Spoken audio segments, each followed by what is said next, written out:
Baiklah, perkenalkan, nama saya Hendra Gunawan Siboro, NIM 21002061, akan membacakan materi tentang batasan dan fungsi komunikasi nonverbal, mata kuliah komunikasi organisasi. Yang pertama, batasan dan fungsi komunikasi nonverbal.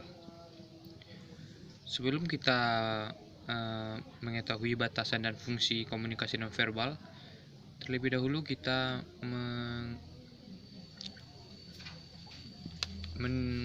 memberikan pengertian dari komunikasi nonverbal. Komunikasi nonverbal adalah segala sesuatu yang bukan berupa kata, contohnya lambang, gerak tubuh, gestur, sikap duduk, sikap berdiri, gerak tangan, mimik wajah, dan tatapan mata. Batasan komunikasi nonverbal. Yang pertama, selalu berada dalam konteks. Maksudnya yaitu selalu mengikuti alurnya, panjang atau pendeknya, besar atau kecilnya. Yang kedua, perilaku nonverbal adalah perilaku normal. Tanpa kita sadari, saat komunikasi verbal terjadi, maka diikuti oleh komunikasi nonverbal. Contohnya misalnya di saat marah, mimik wajah akan berubah, tatapan akan tajam, dan mata juga akan membesar. Yang ketiga, tindakan nonverbal saling mengisi atau terintegrasi. Yang keempat, pesan komunikasi nonverbal bermakna rangkap atau bermakna banyak. Yang kelima, perilaku nonverbal selalu dikomunikasikan. Maksudnya, dia diterima dan biasanya diberi umpan balik. Yang keenam, komunikasi nonverbal berada dalam satu aturan, yaitu tergantung pada nilai dan norma yang ada di masyarakat tersebut. Yang ketujuh, komunikasi nonverbal sangat menentukan karena merupakan alat ukur kebenaran itu ada di nonverbal. Seperti yang kita ketahui, komunikasi verbal hanya 30% saja orang yang dapat percaya, sedangkan 70%-nya adalah melalui komunikasi nonverbal, yaitu melalui mimik wajah, tatapan mata, gestur, dan sikap seseorang saat menggunakan komunikasi nonverbal tersebut. Yang kedelapan, perilaku nonverbal bisa dipercaya. Maksudnya itu, perilaku nonverbal bisa terjadi tanpa kita sadari. Misalnya, kedipan mata di saat kita melihat seseorang yang kita suka misalnya, dan juga saat adanya benda yang akan masuk ke mata. Selanjutnya kita masuk ke jenis-jenis komunikasi nonverbal. Yang pertama yaitu komunikasi tubuh. Maksud dari komunikasi tubuh itu adalah berupa gestur, komunikasi wajah. Komunikasi wajah ini dibagi juga tiga, yaitu ada komunikasi wajah saat senang, aktivitas fisik. Persoalan komunikasi wajah.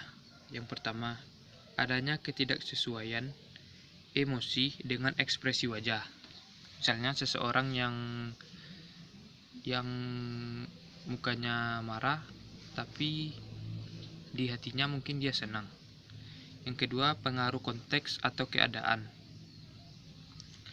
Selanjutnya, yang ketiga, universal atau relatif. Dan yang terakhir, ekspresi sesaat.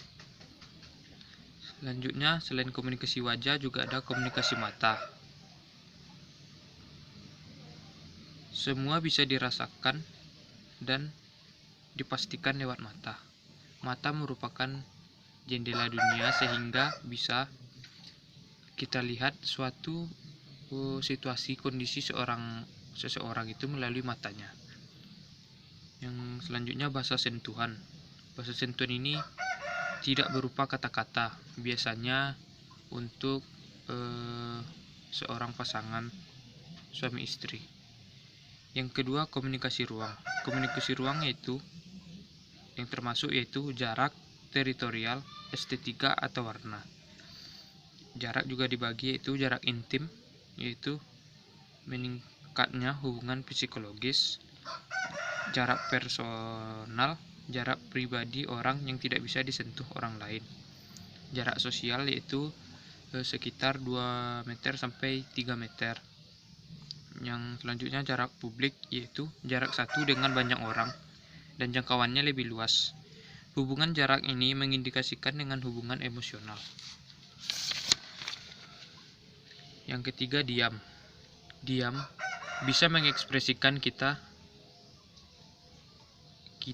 dengan berbagai macam situasi yang berbeda. Misalnya, diam bisa mengekspresikan kita saat kita lagi berpikir, atau diam juga bisa mengindikasikan bahwa kita sedang marah.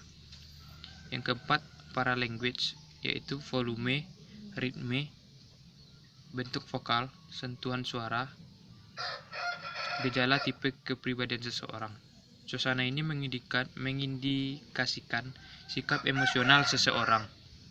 Yang kelima, temporal atau waktu, bisa mengekspresikan informasi tertentu. Fungsi-fungsi komunikasi nonverbal. Yang pertama, repetisi. Repetisi yaitu mengulang kembali pesan yang disampaikan. Contohnya, besar dengan menggunakan tangan seperti ini, besar, sehingga dapat meyakinkan seseorang. Yang kedua, substitusi. Sesuai dengan namanya, itu menggantikan pesan tersebut dengan bahasa isyarat. Yang ketiga, kontradiksi, yaitu memberikan perlawanan atau kebalikan dari komunikasi verbal. Artinya, bisa menggantikan makna lain dengan nonverbal. Yang keempat, yaitu komplimen. Komplimen adalah pelengkap makna dari informasi verbal yang disampaikan. Yang kelima, asentuasi, yaitu penegas dari pesan verbal. Yang keenam, yaitu regulasi. Komunikasi nonverbal dapat melibatkan tubuh yang dapat meregulasi perilaku atau pesan verbal. Contoh, saat ada seseorang yang berpidato saat lomba yang sudah lewat waktunya untuk berbicara, kita bisa mengangkat tangan seperti ini yang mengindikasikan bahwa waktu sudah habis atau disuruh berhenti berbicara. Mungkin hanya itu yang dapat saya sampaikan. Terlebih dan terkurang, saya mohon maaf. Terima kasih.